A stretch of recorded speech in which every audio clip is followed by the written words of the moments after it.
Okay, everyone, this is what we're going to do with how we're going to create low poly images. You can just click here on this box and push delete.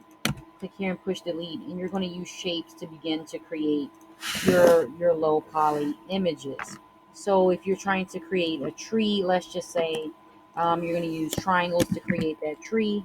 You're going to Control C, Control V to make sure that you're creating um, the leaves of the tree and creating depth, and then Control C, Control V to get multiple shapes on the page. And you can turn them around like so, as I just did by clicking these blue squares here. And you can create this low poly image, which you're going to create maybe a low poly landscape or a low poly person. I've created a low poly image before, which was a lion. I can show that to you looking here in my pictures really quickly so that you can just see what I'm talking about with the lion. And you can try to do something like so. However, if you don't have a specific animal or person that you're trying to create with your low poly images, what you can do is Google low poly image and then create using the shape tool what you're trying to create. Okay, I can't find the lion at this moment.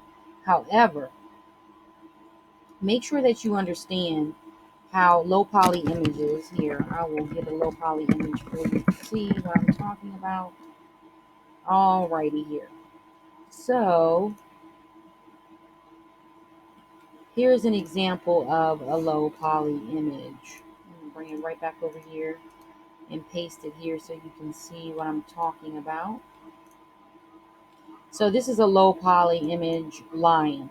So you can just use the shapes that are here right inside the shapes options. Use the paint bucket to change the shape, to change the color of the shape to give you more depth. However, most of the shapes here, I don't know if you've noticed, they only have a shadow behind them, but they're really 2D. What happens is when the shapes are created together, they create, when they're added together on top of each other with varying color options, then you begin to get depth when you're creating the object. So you want your low poly image to have depth to it, and you do that by adding the varying colors of the shapes, but you do not add just a gradient to make you think that you've added your low poly image or created your low poly image. So take time to do this and changing the different shades of it so that you can get depth when you're trying to create your low poly image. Okay, so I'll have this. You can really just use triangles the whole way to create your low poly image. And that's what you're going to do for this assignment, is to add multiple shapes over top of shapes, over top of shapes, over top of shapes to give you the depth that you're looking for. So you're going to need at least like 50 varying shapes to complete this assignment.